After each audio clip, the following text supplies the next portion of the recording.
सद्गुरुं प्रणतोऽस्म्यहम्।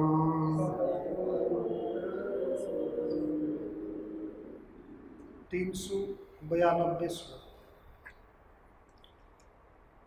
सदीवेदं सर्वं जगद्भगतं वाङ्मनसयो सतोऽन्यन्नास्त्येव प्रकृतिपरसिंनि स्थितवतः।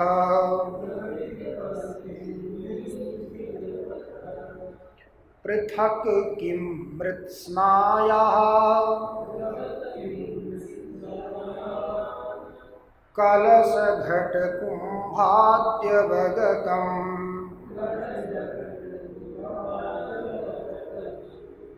वदते स भ्रान्तस्त्वमहमिति मायामदिरया।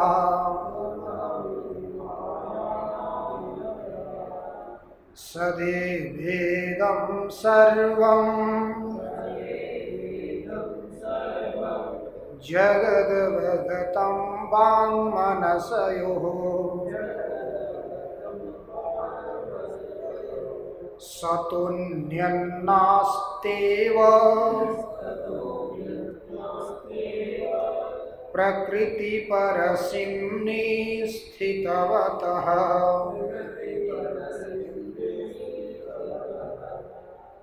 पृथक् किं मृत्स्नायाः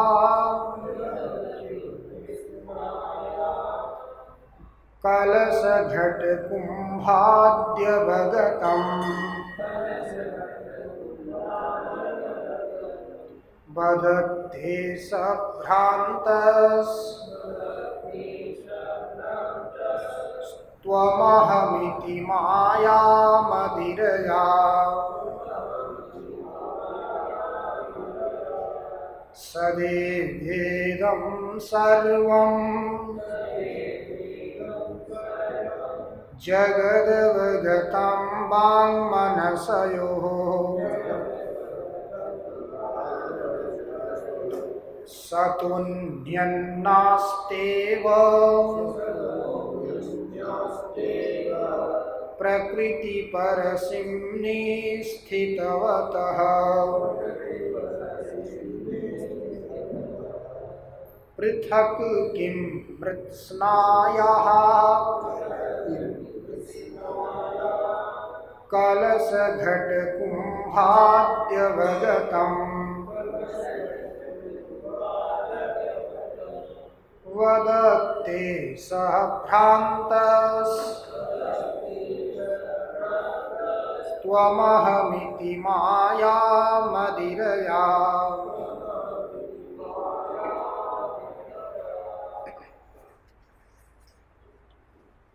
भगवान भाष्यकार साधकों को, मुमुक्षुओं को, योगियों को किस प्रकार से कहाँ आत्मा की दृष्टि करनी चाहिए इस विषय में प्रतिपादन कर रहे हैं। कल प्रसंग आया था कि वही सतचित आनंद स्वरूप परमात्मा अंदर भी है, बाहर भी है, आगे भी है, पीछे भी है, दाईं ओर भी है और बाईं ओर भी है। अर्थात उसी सतचित आनंद स्वरूप परमात्मा के द्वारा ये संपूर्ण जगत व्याप्त है। उसका कहीं भी अभाव नहीं। अब अभाव नहीं है, सर्वत्र उपलब्ध है। उपलब्ध होते हुए भी हमारी दृष्टि का गोचर नहीं होता, दृष्टि का विषय नहीं होता। अर्थात हम देख नहीं सकते, हम उसका अनुभव नहीं कर सकते। इसमें कारण क्या? इसके लिए कारण यही है कि हम उस निरुपाधिक तत्व तक पहुंचने की क्षमता नहीं रखते। उपाधि में ही हमारी दृष्टि टिकी रहती है। हम जल को नहीं देखते, तरंगों को देखते हैं, फेन को देखते हैं, आवर्त को देखते हैं, बुलबुलों को देखते हैं, परंतु उन बुलबुलों में, आवर्त में, फेन में, तरंगों में जल की दृष्टि नहीं होती। कोई आप तो पुरुष आकर के बता दे कि तरंग भी जल ही है, फेन भी जल है, आवर्त भी जल है, बुदबुदे भी जल है। पहली बार तो उसके कहने पर भी हमें विश्वास नहीं होगा। यदि जल ही आवर्त है तो आवर्त में पड़ा हुआ व्यक्ति मर जाता है, जल में पड़ा हुआ क्यों नहीं मरता? जो आवर्त में जाकर के फंस गया, फंसने के बाद कोई भी जीव हो अथवा मनुष्य भी हो मर जाता है, डूब जाता है, परंतु जल में नहीं डूबता। तो वास्तविक उस आवर्त का स्वरूप क्या है? जल है। जैसे देखिए, हम लोग भी कोई श्लोक अथवा कोई मंत्र उच्चारण भी करते हैं, पढ़ते भी हैं, उसका अशुद्ध उच्चारण करते हैं तो हमें उच्चारण करने में कठिनता होती है। यदि अशुद्ध उच्चारण हम कर रहे हैं, हमारे से हो रहा है, तो उसको बोलने में, उच्चारण करने में हमें कष्ट होता है, कठिनता आती है।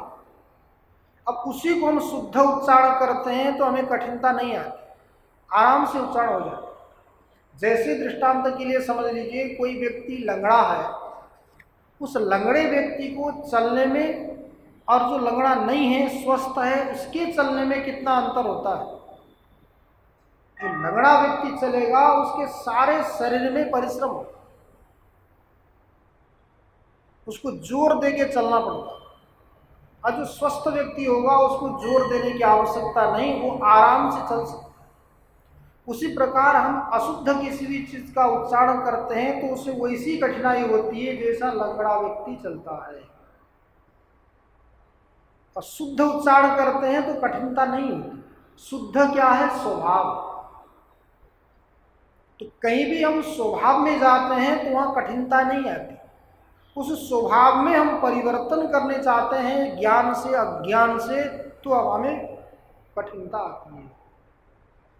वैसे ही वास्तविक स्वरूप के ऊपर दृष्टि न डाल करके औपाधिक में, उपाधि में दृष्टि डालते हैं तो हमें जोर लगाना पड़ता है। दिमाग में, मन में, समझ लीजिए अंतःकरण में अधिक जोर लग जाता है, हमारी शक्ति का, सामर्थ्य का विनाश हो जाता है। जिस प्रकार अशुद्ध उच्चारण करने में, अथवा समझ लीजिए जब तक अभ्यस्त नहीं, कोई भी वस्तु जब तक अभ्यस्त नहीं है, उस वस्तु को प्रयोग में लाने के लिए बहुत कठिनाई होती है। तो वही है, अभ्यस्त हो गया तो कोई परिश्रम होता ही। जैसे समझ लीजिए कोई गाड़ी ही चलाने वाला व्यक्ति गाड़ी सीखने के लिए पहले प्रारंभ करते हैं तो कितनी कठिनाई होती है। 10-15 मिनट, आधा घंटा भी चला लेता है तो पूरा थक जाता है, हाथ पैर उसके दर्द करने लगते हैं, थक जाता है। उसके ध्यान एकदम सामने देना होता है, इधर भी नहीं उधर भी नहीं। परंतु सीख करके जो अभ्यस्त होता है, बगल में बैठे हुए व्यक्ति से बातें भी करता है, गाड़ी भी चला ही रहा है, बीड़ी भी पीता ही रहता है, सब कुछ करते हुए भी वो आराम से चलाता है, दिन भर भी चलाता है तो उसको थकान नहीं होती। इसमें कारण क्या है? अभ्यास। हम भी सच्चित आनंद स्वरूप परमात्मा के चिंतन में अभ्यस्त हो जावे तो फिर कोई परिश्रम नहीं होगा। यदि उस सच्चित आनंद को छोड़ करके औपाधिक में हमारी दृष्टि होगी तो परिश्रम भी होगा और थोड़ी ही देर में हम थक जाएंगे, दिन भर काम भी नहीं कर सकते।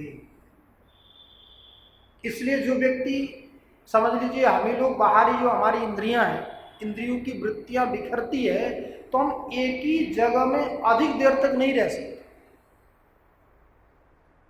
1-8 घंटा भी हमें ऐसा लगता है कि बहुत लंबा हो, परंतु जो समाधिस्थ हैं योगी लोग तो वर्षों बैठ जाते हैं, केवल वर्षों ने, हजारों वर्षों, 100 वर्षों बैठ जाते हैं।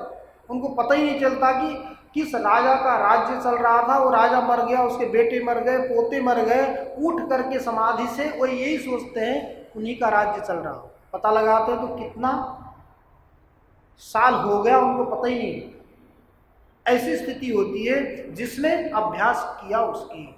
उसी प्रकार यहाँ भी साधकों को, मुमुक्षुओं को, यति को क्या करना चाहिए, जितने भी औपाधिक पदार्थ हैं उन औपाधिक पदार्थों की वृत्तियों का निराश करके चित्त एवं एक रसम विशुद्धम, उसी में ले जा करके चित्त की वृत्तियों का विराम करना था, चित्त की वृत्तियों को लगाना चाहिए। इसलिए कहते हैं सदैव वेदम सर्वम जगद अवगतम वांग मनसयो। वांग मनसयो अर्थात वाणी और मन के द्वारा हम जिन भी पदार्थों को बोलते हैं, जिन पदार्थों का मनन करते हैं, वो सब क्या है, सदैव वेदम सर्वम जगद अवगतम वांग मनसयो अवगतम सर्वम इदम जगत सदैव। वाणी और मन के द्वारा अवगत किया गया यह संपूर्ण जगत सत ही है। पहले तो समझ नहीं आता कि वाणी और मन के द्वारा अवगत किया गया यह संपूर्ण जगत सत है। कैसे सत है? पहले तो श्रुतियां ये कहती गई अवांग मनस गोचर, उस तत्व को वाणी भी प्रतिपादन नहीं कर सकता और मन के द्वारा भी उसका मनन नहीं किया जा सकता। मन और वाणी का भी वो विषय नहीं है। इसलिए कहा यतो वाचो निवर्तन्ते अप्राप्य मनसा सह। मन के साथ सारी जितनी भी इंद्रियां हैं उसको प्राप्त करने के लिए, अनुभव करने के लिए गई तो परंतु प्राप्त नहीं कर पाई। इसलिए क्या होगा, निवर्तन्ते, सब निवृत्त। हमारी योग्यता नहीं कि हम उस तत्व को साक्षात्कार करें। साक्षात श्रुति कहती। अब यहाँ भगवान भाष्यकार कहते हैं सदैवेदम सर्वम जगद अवगतम वांग मनसयो। वाणी और मन के द्वारा जो भी जगत हमें अवगत हो रहा है, इदम सर्वम जगत अवगतम सदैव, सत के अतिरिक्त कुछ भी नहीं। श्रुति कहती है वाणी और मन निवृत्त हो गए, प्रतिपादन नहीं कर सकी, मनन नहीं कर सका, मन निवृत्त हो गए, हट गए वहां से। अब यहाँ भगवान भाष्यकार कहते हैं वाणी और मन के द्वारा जो भी हम अवगत कर रहे हैं ये संपूर्ण दृश्यमान जगत सत्य ही है। अब कब है?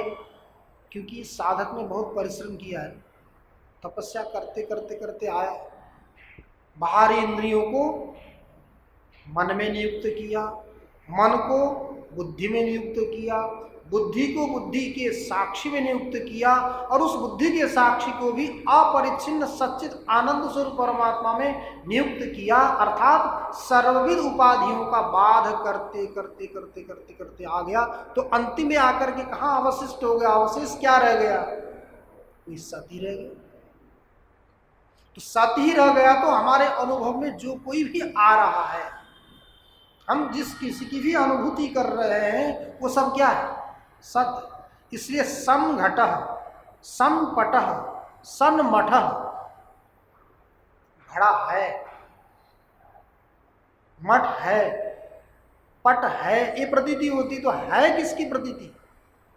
उसी परमात्मा की प्रतीति। तो इसलिए जितने भी जगत में हमें पदार्थों की अनुभूति हो रही है, जो जो भी पदार्थ हमारे अनुभव में आ रहे हैं, ये सब क्या है? सत है। सत के अतिरिक्त कुछ नहीं। एक बात। दूसरी बात, सत के बिना किसी की भी सत्ता होती ही नहीं। सत के बिना कोई भी टिक नहीं सकता। तो अंतिम में जाकर के वास्तविक सत्ता किसकी है? सत की ही है।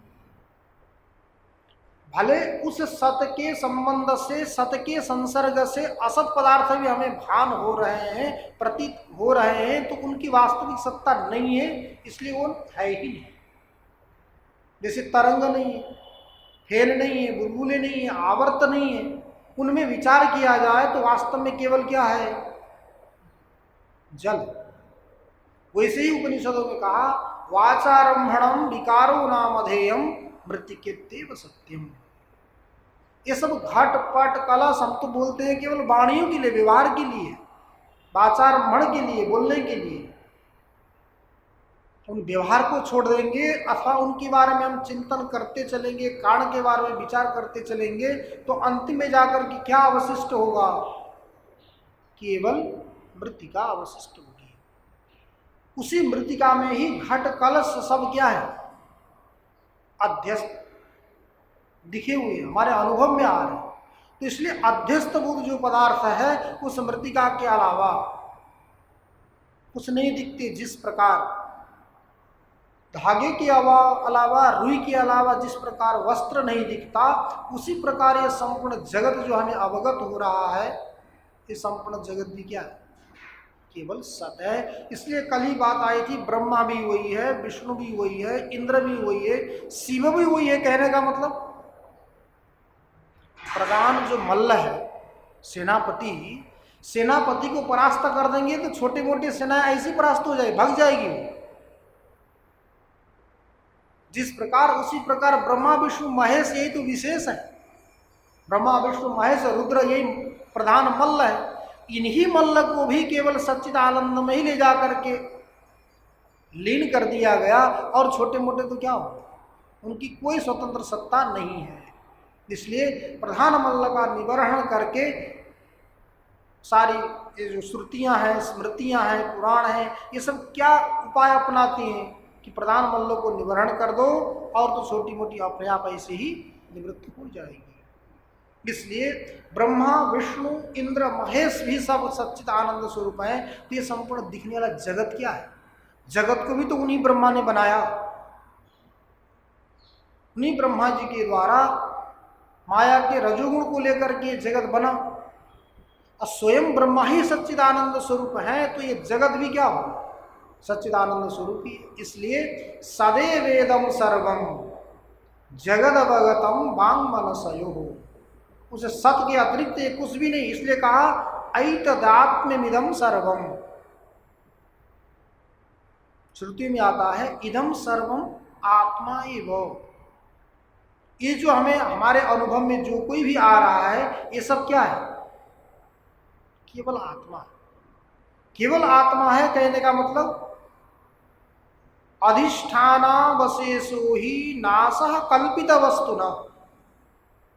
जितने भी कल्पित वस्तु होते हैं वो कहाँ जाकर के लीन होते हैं? अधिष्ठान में। अधिष्ठान का अवशेष होना ही कल्पित वस्तु का नाश होना, अर्थात कल्पित वस्तु का नाश होना ही अधिष्ठान का अवशेष होना है। नाश किसका होगा? जो कल्पित हो उसी का नाश हो सकता है। जो वास्तविक है उसका तो नाश हो ही नहीं सकता। इसलिए बोलते हैं ना सत्यमेव जयते का मतलब यही है। भले अभी असत्य का जय हुआ सा प्रतीत होता है, अधर्म से व्यक्ति की उन्नति भी होती है, बढ़ता भी है, तरक्की भी करता है बहुत, परंतु वर्धत्य धर्मेण नरः समूलंच विनश्यति।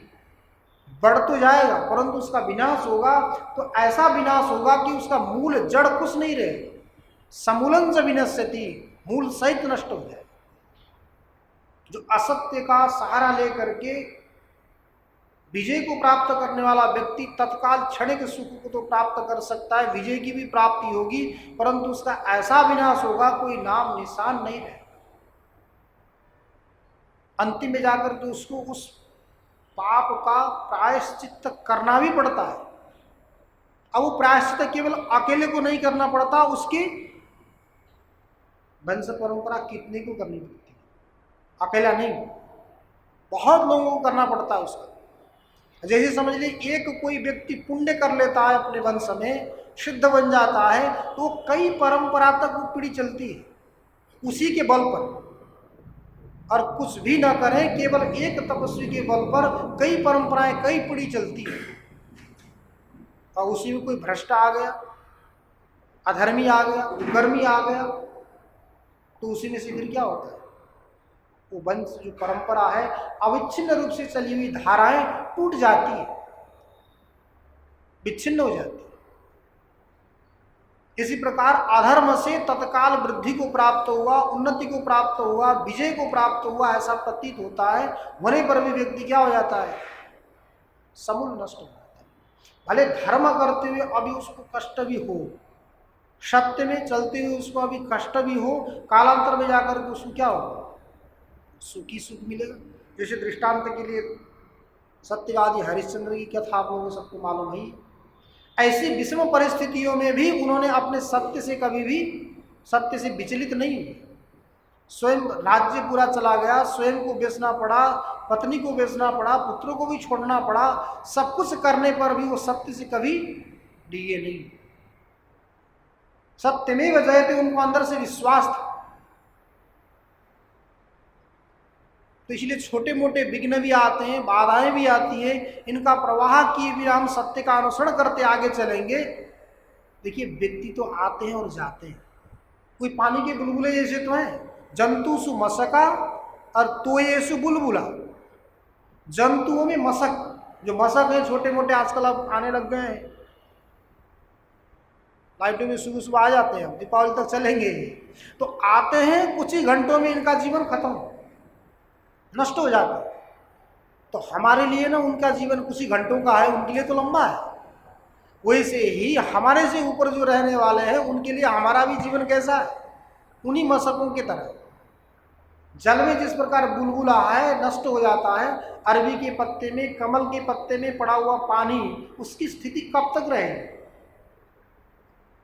पत्ता इधर उधर हिल गया, गया कब से। उसी प्रकार की स्थिति हमारी है।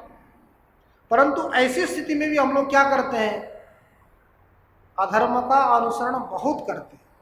अधर्म का अनुसरण हम इसलिए करते हैं क्योंकि हम सामने मृत्यु को नहीं देखते, केवल हमें आगे वाला आहार दिखता है।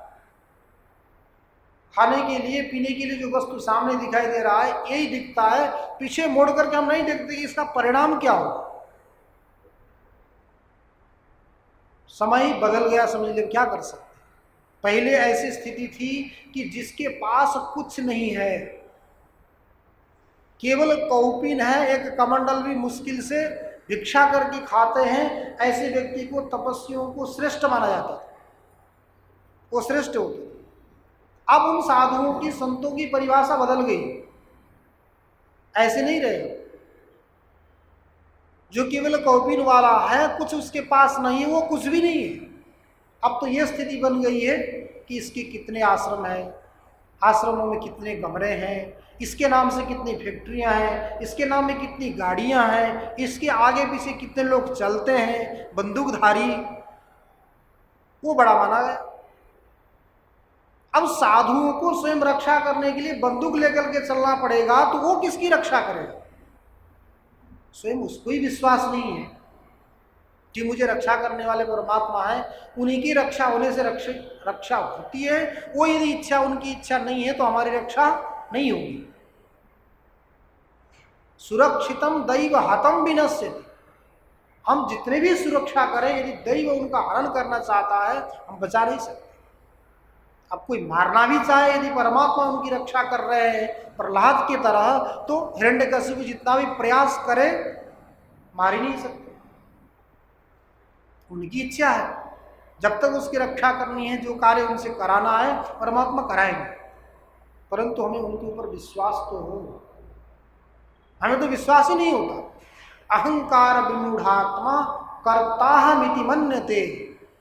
अहंकार से विमूढ़ हुआ आत्मा था, विमूढ़ हुए हम लोग, हम क्या बोलते हैं, अहम कर्ता, मैं ही करने वाला, मैं ही करता हूं और मेरे से ही सब कुछ होता है। मैं ही नहीं रहूं तो सारे भूखे मर जाएंगे, ये तो हम सोचते हैं। मैं ही नहीं रहूंगा तो सारे भूखे मर जाएंगे, मैं ही हूं इसलिए खा रहे। ऐसा जो हम सोचते हैं, ये क्या है, हमारा अपना अहंकार है। वो अहंकार क्या करता है, हमें ही खाता है। एक बार सम्राट अशोक कहीं यात्रा करने निकले अपने सैनिकों को लेकर के। हाथी के ऊपर बैठ करके जा रहे थे।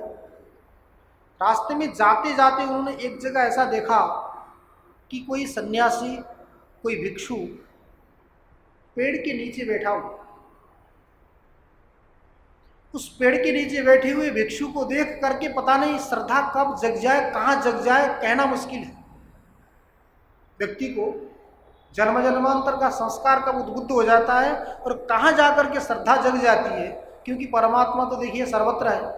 सदैवेदम सर्वम जगद अवगतम वांग मनसयो, वाणी और मन के द्वारा जितना भी हम अवगत करते हैं वो परमात्मा सर्वत्र है, उसका तो कोई अभाव है नहीं। अब व्यक्ति का अदृष्ट कहाँ जाकर के उद्बुद्ध हो जावे और कहाँ जाके श्रद्धा जग जावे ये कहना मुश्किल। तो अशोक के अंदर श्रद्धा आ गई। श्रद्धा आ गई तो उस पेड़ के नीचे बैठे हुए भिक्षु के पास चले। सैनिकों को कहा तुम लोग यहीं रहो, क्योंकि राजा महाराजा लोग हैं, सबको ले जाएंगे तो फिर वहाँ कुछ भी बोल दे, खतरा है। इसलिए बड़े लोगों के पास अकेले जाना चाहिए। क्षणे रुष्टा क्षणे तुष्टा, रुष्टा तुष्टा क्षणे क्षणे, थोड़े क्षण में रुष्ट हैं और थोड़े क्षण में तुष्ट भी हो जाते हैं, प्रसन्न भी हो जाते हैं। ऐसा संयोग हो जाए कि रुष्ट का संयोग पड़ जाए तो फिर गड़बड़ जाएगा। तो सारे सैनिकों को अपने दल को यहीं रख करके अशोक चले गए पेड़ के नीचे जहाँ भिक्षु बैठे हुए थे।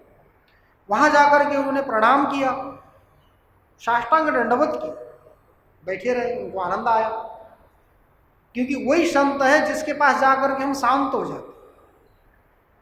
जिसके पास जाकर के हम शांत नहीं होंगे, जितना भी वैभव होगा, बड़ा भी होगा, वर्चस्व भी होगा, वो शांत संत नहीं है।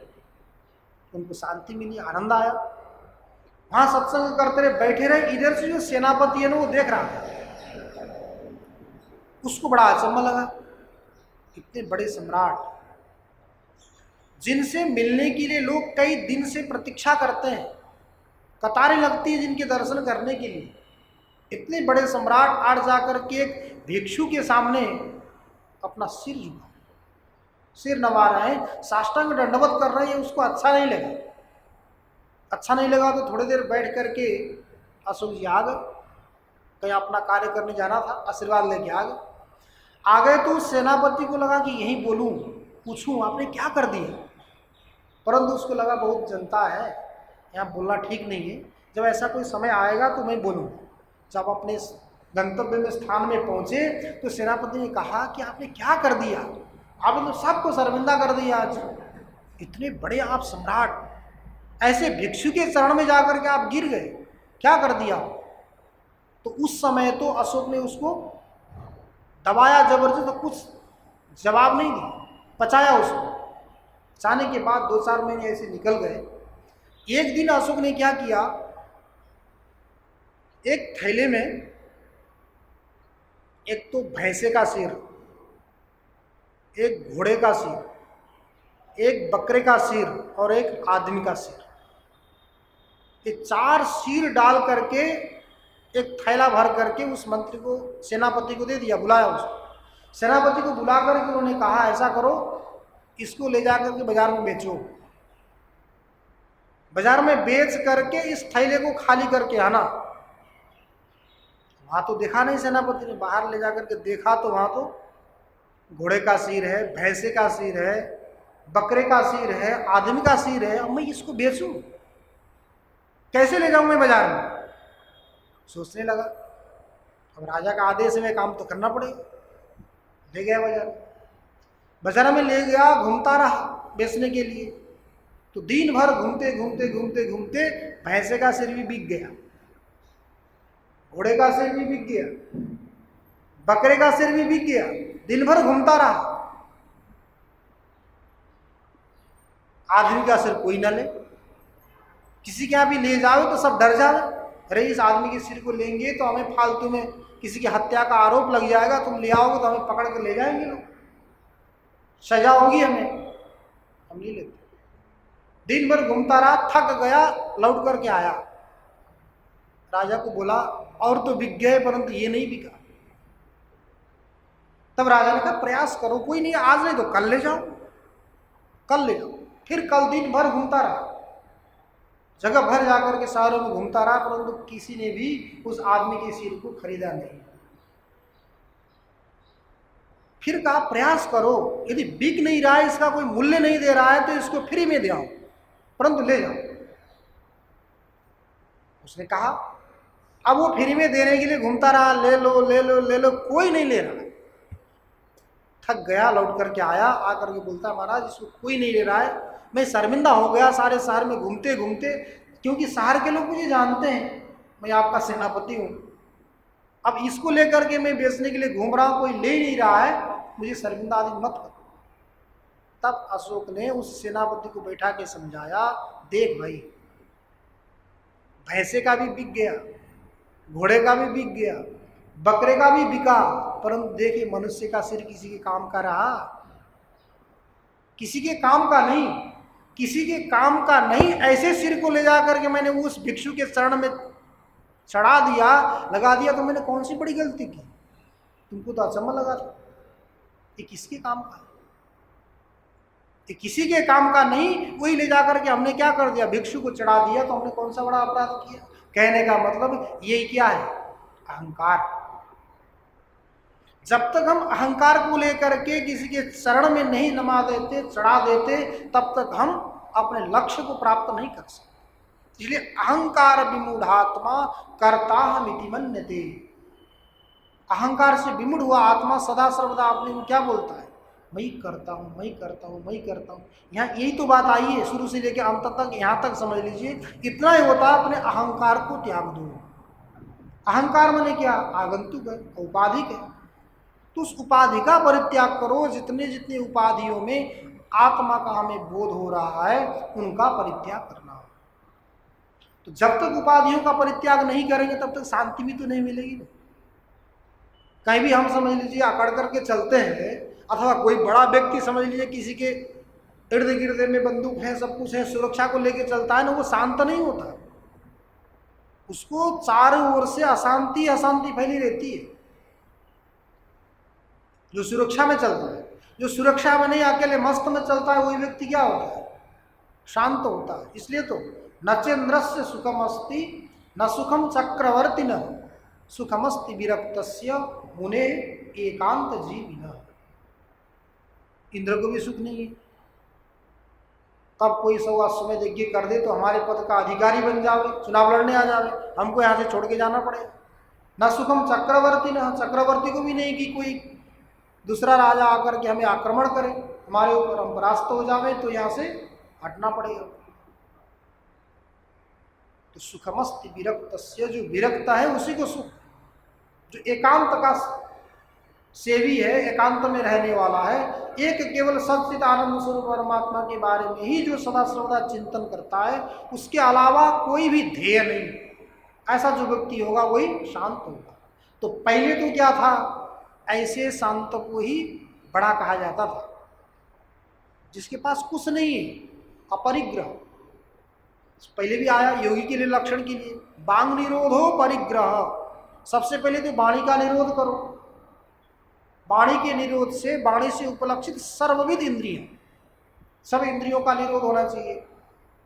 इसलिए नीतिकारों ने कहा है, मौने च कलहो नास्ति नास्ति जागरिते भयम, उद्योगे नास्ति दारिद्र्यम, जपतो नास्ति पातकम, मौने च कलहो नास्ति नास्ति जागरिते भयम।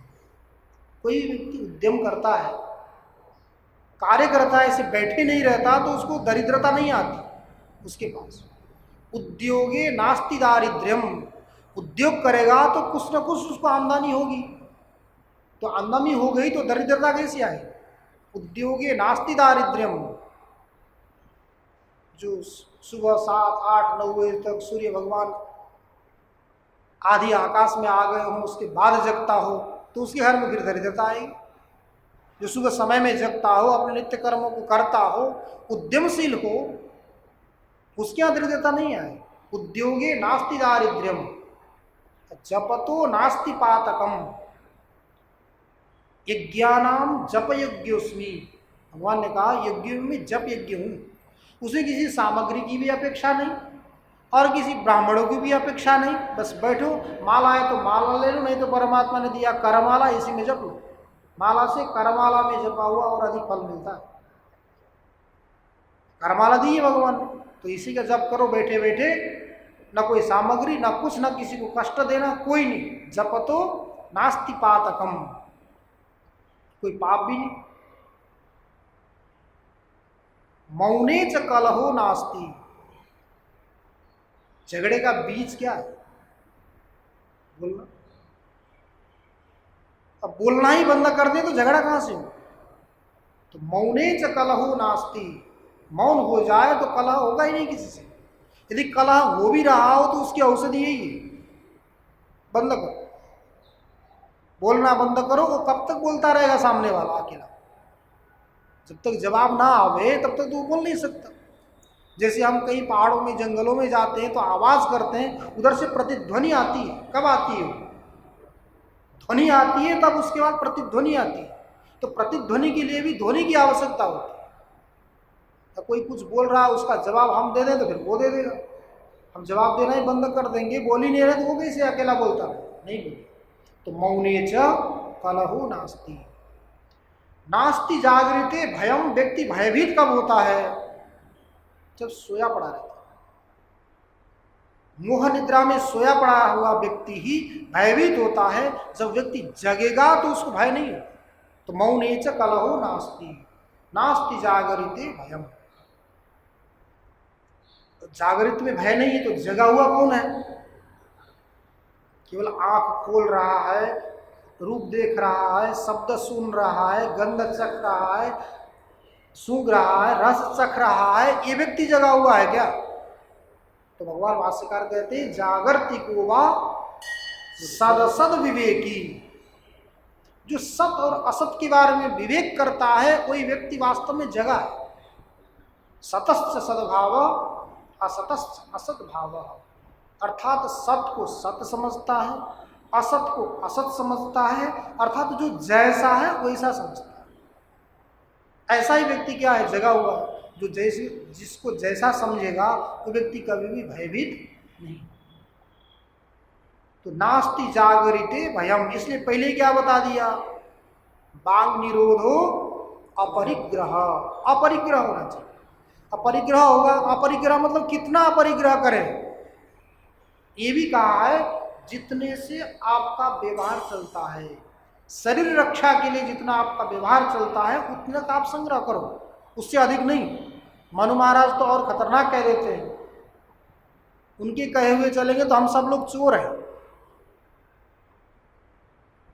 वो तो बोलते हैं यावत ध्रियेत जठरम तावत स्वत्वम ही देहिना अधिकम यो भी मन्नेत सस्तेन दंडमर्हति। यावत ध्रियेत जठरम, आपके पेट में जितना आता है उतने आपका है, बचा के रखने का आपका अधिकार नहीं है। यावत ध्रियेत जठरम तावत स्वत्वम ही देहि नाम, कोई व्यक्ति का स्वत्व है, अपना है। अधिकम यो भी मन्नेत, जो अधिक की इच्छा करता है, अभिलाषा करता है, आशाएं करता है, सस्तेन दंडमर्हति, वो चोरी के दंड का अर्ह है, भागी, वो चोर। तो हम लोग कैसे हो जाएंगे? हम लोग तो केवल आज के कल के लिए नहीं, हम तो जन्म जन्मांतर के लिए, पीढ़ी दर पीढ़ी के लिए प्रतीक्षा करके बचा बचा के रखते हैं। बेटों का क्या होगा, पोतों का क्या होगा, प्रपोतों का क्या होगा, ये सोच करके हम संग्रह कर करके और जमीन खोद खोद के गड़वा करके रख देते हैं उसमें। आजकल गड़वाने का तो बंद हो गया, विदेशों में ले जाते हैं, वो जमीन ही खोद करके जाते हैं। पाताल देश बोलते हैं अमेरिका को, जो नीचे के देश है ना, वो उल्टे। अभी हमारे यहाँ दिन हो रहा है, तुम्हारा रात्रि है, इसलिए वो क्या है? पाताल है। तो यहाँ से लेकर के लोग विदेशों में ले जाके रख देते हैं, तो वही जमीन खोद करके रख रहे। तो ये रखना क्या है? परिग्रह। तो वांग निरोध अपरिग्रह, जो अपरिग्रही होते थे, तपस्वी होते थे, जिसके पास जाने से शांति की अनुभूति होती थी, उनको संत कहा जाता है। अब आज उनके नाम से क्या हो रहा है? जिसके पास बहुत वैभव हो, चकाचौंध हो, जिनके आगे पीछे कई लोग चलते हों, उनको संत कहने कहा जाने लगा। परिभाषाएं बदल गई। तो परिभाषाएं बदल गई तो आनंद भी बदल जाएगा, परिस्थिति भी बदल जाएगी। तो ये परिस्थितियां बदल गई, इसलिए क्या हो गया? व्यक्ति को संतोष नहीं होता। इसलिए तो भक्ति माँ बोलती थी ना, जब घूमते घूमते ये कहाँ कहाँ पहुँच गई, वृंदावन पहुँच गई, तो वृंदावन पहुंच गए तो क्या हुआ, बेचारे उनके जो ज्ञान वैराग्य थे ना बेटे, वो बूढ़े हो गए, बेटे बूढ़े हो गए। अब भक्ति वहां जा करके युवा बन गई, जवान बन गई। जवान बन गई तो वो उठाने के लिए, ज्ञान और वैराग्य को उठाने के लिए बहुत प्रयास करती है, परंतु उठते ही नहीं। वहाँ के संत लोग भी आ गए, गीता सुनाते हैं, उपनिषद सुनाते हैं, बहुत सारे उद्घोष करते हैं, तो जग करके थोड़ा देखते तो हैं, फिर सो जाते हैं। ऐसे करते करते भगवती भक्ति माता बोलती है, यदि ऐसी ही स्थिति है, मेरे बेटे बूढ़े ही बने रहेंगे तो विदेशम गम्यते मया, इस देश को मैं छोड़ देती हूँ, मैं तो विदेश चली जाऊंगी। विदेश जाएंगे तो बड़े हो जाएंगे। इसलिए आजकल लोग क्या बोलते हैं, कहाँ कहाँ हम, जैसे कोई परिचय भी देना हो तो हम इस देश में गए, इस देश में गए, उस देश में गए, ऐसा ऐसा परिचय देते हैं बड़प्पन के लिए। तो इसलिए भगवती ने भी क्या बोला, इदम स्थानम परित्यज्य विदेशम गम्यते मया, इस स्थान का परित्याग करके मैं विदेश चली जाऊंगी। तब नारद जी को लगा कि ये तो अनर्थ हो जाएगा, अब भक्ति विदेश चली जाएगी तो हमको भी विदेश जाना पड़ेगा, ये तो हम नहीं चाहते। फिर जाकर के अंतिम में क्या हो गया, उसको भगवती को नारद जी ने कहा कि ऐसी चिंता मत करो, शांति से रहो, इसका उपाय है और सब छोड़ दो, इसको क्या कर दो, श्रीमद् भागवती कथा का इसको श्रवण कराओ। भागवती कथा के श्रवण करते ही ये क्या हो जाएंगे, जवान हो जाएंगे, अपने कार्य में लगेंगे। अर्थात भक्ति के द्वारा ही क्या होते हैं, ज्ञान और वैराग्य की भी उत्पत्ति होती है। तो भक्ति के बिना ज्ञान और वैराग्य नहीं होता। पहले भी भगवान भाष्यकार ने यही कहा, मुमुक्षु को भी क्या चाहिए, वैराग्य और विवेक चाहिए। वैराग्य और विवेक क्या है, दो पंख है। जिस प्रकार पक्षी को आसमान में जाने के लिए, आकाश तल में पहुंचने के लिए दोनों पंखों की आवश्यकता होती है, एक से उड़ नहीं सकता, उसी प्रकार मुमुक्षु को भी उस परम पद की प्राप्ति करने के लिए विवेक और वैराग्य की आवश्यकता होती है। केवल विवेक से भी काम नहीं बनेगा, केवल वैराग्य से भी काम नहीं बनेगा, विवेक और वैराग्य दोनों की आवश्यकता होती है। उसी प्रकार यहाँ भी क्या चाहिए, विवेक और वैराग्य से संपन्न होगा, तभी जाकर के उसकी ऐसी दृष्टि होगी, मेरे वाणी और मन के द्वारा जिन पदार्थों का भी मैं अनुभव कर रहा हूं वो सब सत है, तब उसको बोध। तो सत होने के लिए पहले क्या करना होगा, संतों का संग करना होगा। और संतों की परिभाषा बदल गई तो फिर उनका संग करने से क्या मिलेगा। आजकल कहीं भी जाइए शास्त्रीय चर्चा थोड़ी होती है, व्यवहारिक चर्चा होती है, भौतिक चर्चा होती है, ऐसा हो गया, ऐसा हो गया, ऐसा हो गया। परंतु जितने भी भौतिक चर्चा होगी, विज्ञान की चर्चा होगी, व्यक्ति को शांति नहीं मिलेगी।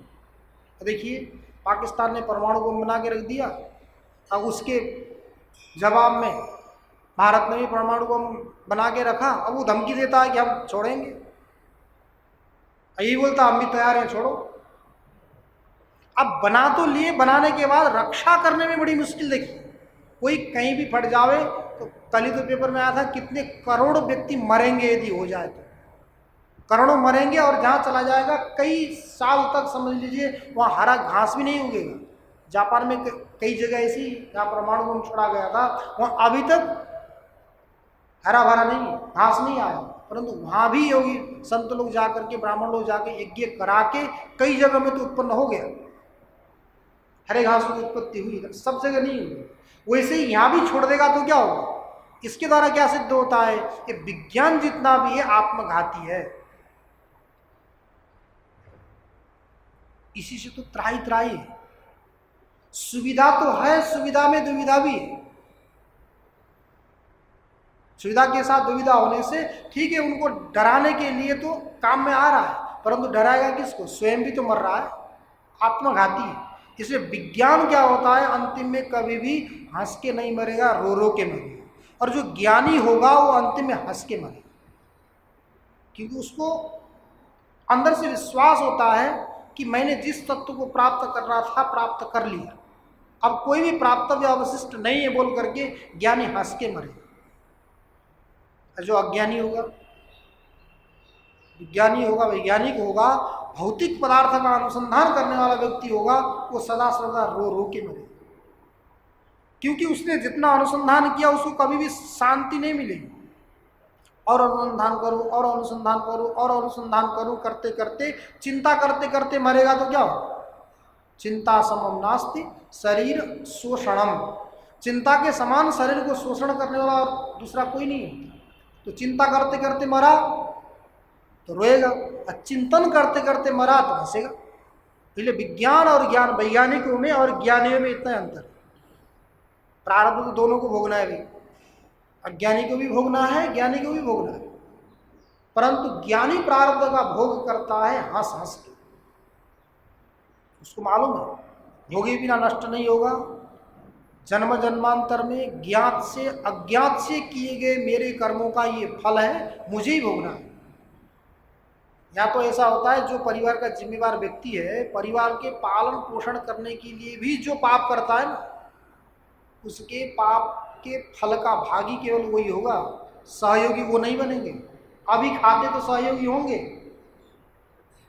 परंतु बाद में जाकर के फल भोगते समय वो सहयोग नहीं करेंगे। तुम्हारा कर्तव्य था भाई, तुम घर के बड़े हो तो तुमको उनको अच्छे से पालना चाहिए था, धर्म करके पालना चाहिए था।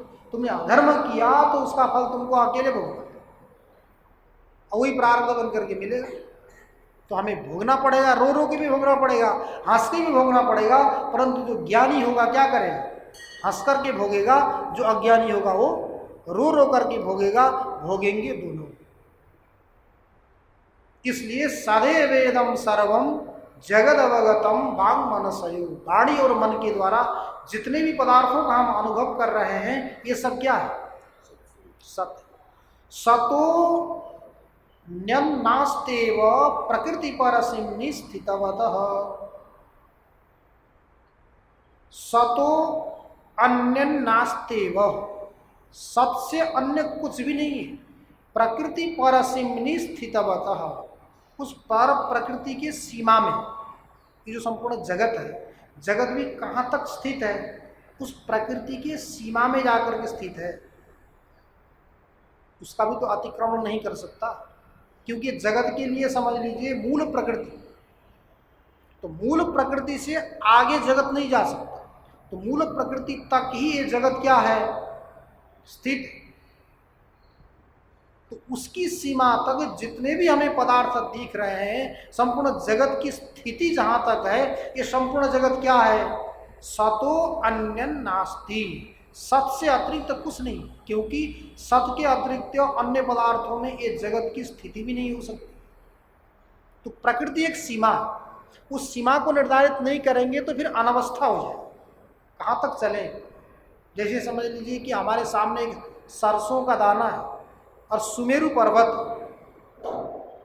यदि हम उसकी अवयव की धारा का निर्धारित नहीं करते, सीमा निर्धारण नहीं करते, तो सुमेरु में और सरसों में समान होगा। आप टुकड़े करते जाइए, कोई सीमा तो निर्धारित है नहीं आपकी कि इतनी ही सीमा होनी चाहिए, इतना उसका आकार होना चाहिए। टुकड़े करते चलेंगे, मेरु और सरसप में क्या होगा? समानता की आपत्ति आएगी, समान नहीं हो सकती। इसलिए हमें भी यहाँ क्या करना होगा? जगत की भी कोई सीमा निर्धारित करनी होगी। वो सीमा कौन है? प्रकृति। तो प्रकृति पर्यंत जितने भी पदार्थ हमारे अनुभव में आ रहे हैं, सब क्या है? सत है। सत से अतिरिक्त और कुछ भी। सतोन्यन्नास्तेव प्रकृति परसिम्नि स्थितवतः। दृष्टांत दे रहे हैं, पृथक किम मृत्स्नाया कलश घटकम भाग्यवगतम। मृत्स्नाया पृथक किम, मिट्टी से पृथक क्या है? कलश घट कुंभाद्यवगतम। कलश, घट, कुंभ, ये सारे पदार्थ आप जितना भी देखिए, ये मिट्टी के अलावा कुछ है क्या? कुछ नहीं। इसलिए कहा अधिष्ठानावशेषो ही नाशः कल्पित वस्तु। जो कल्पित वस्तु का नाश मतलब क्या? अधिष्ठान का अवशेष।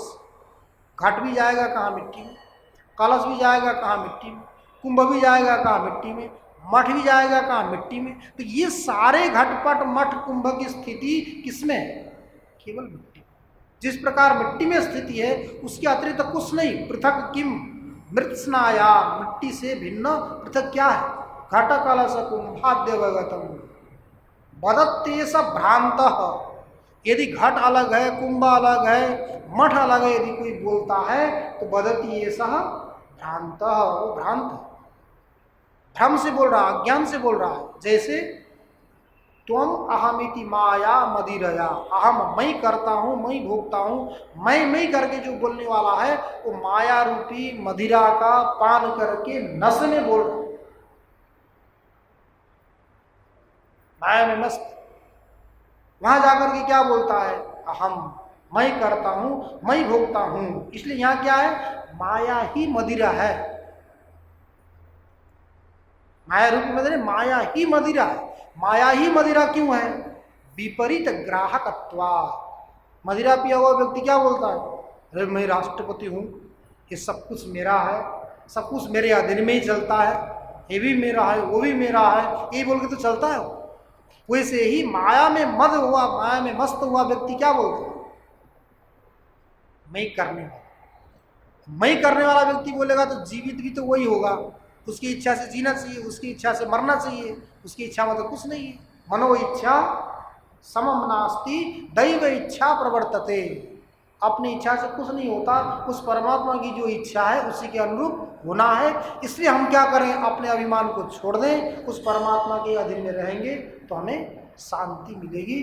जब तक हम अपने अभिमान में रहेंगे तब तक हमें शांति नहीं मिलने वाली। इसलिए जो कुछ भी हमें दिख रहा है, अनुभव में आ रहा है, ये सब क्या है, केवल सत है। ओम पूर्णमदः पूर्णमिदं पूर्णात् पूर्णमुदच्यते पूर्णस्य पूर्णस्य पूर्णस्य पूर्णस्य